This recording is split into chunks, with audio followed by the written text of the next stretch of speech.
you can't add hair if you cut too much off. You gotta.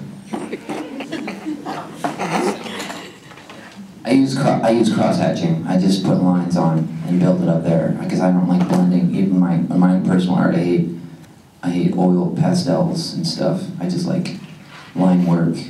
So yes. Have you ever experimented with airbrush makeup? I have not. Not underface. I did. I took an advanced makeup class in community college, and it was a lot of fun. I don't know how many of you are aware of Lago. He's like a zombie bunny, a character I used to draw a lot. I did Lagos as a makeup for my final, and it was fun, but I don't like cleaning airbrushes. But the effect, looks great, especially if you're painting the whole body. I mean, there's just no other way. Use baby wipes.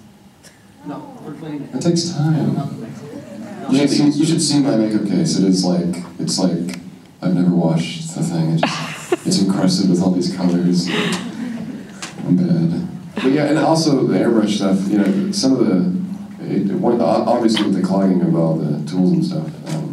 Also to hold up and stuff. Like unless you're doing your whole body, that just economically makes sense. But some of this stuff, is going to last a lot longer. Segue into costumes now.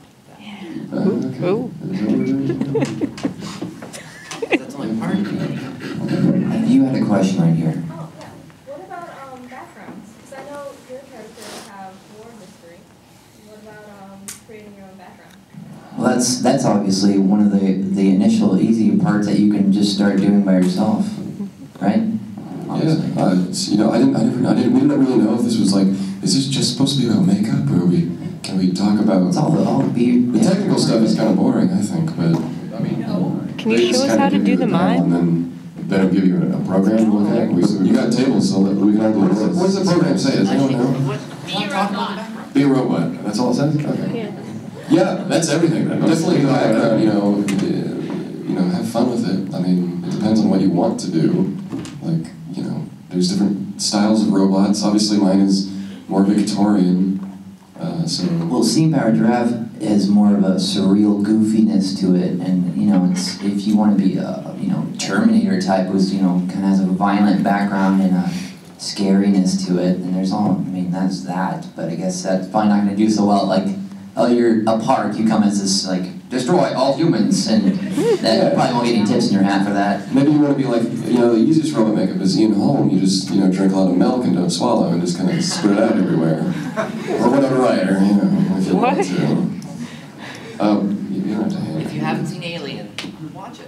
Unless you're too young to dark. Yeah, our characters came from, how we interact, because with Bunny and I doing street performing with John and stuff, they just developed kind of how we did improv and stuff. So we kind of just took those and eventually found where our strengths were when we were interacting with each other. And mine always became to be the straight robot, the straight man of trying to keep everything in order and not be the goofy one. John was obviously the out there one and rather turned into the...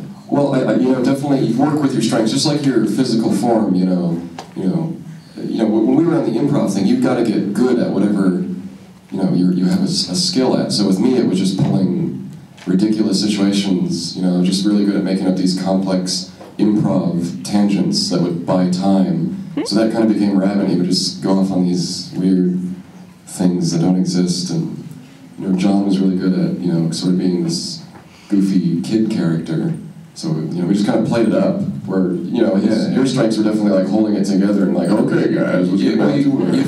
Yeah, that's really hard to do. You find out all this stuff, like, for us, like doing theater and stuff, you get to play the characters, and then sometimes you're like typecast and stuff. Sometimes you're not, and it's really what you feel comfortable with doing, and like, eventually it's like, well, do I feel comfortable being this wacky off-the-wall character, or do you feel comfortable doing, something like, whatever you want to do. You just kind of play to your strengths as well as the makeup, so even with the characters.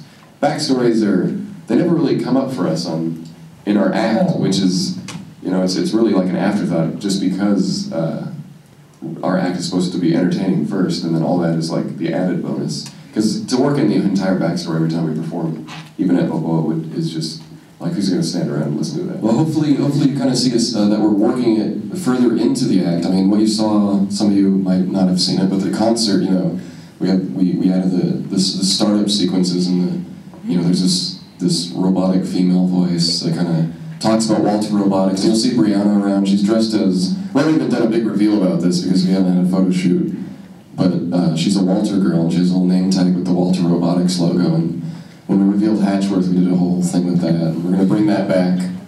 You're going to see a lot more of. So we're trying to push it to be more theatrical, and on stage you can kind of, you might not know exactly what this character is or why are these chicks with these mad scientist codes, but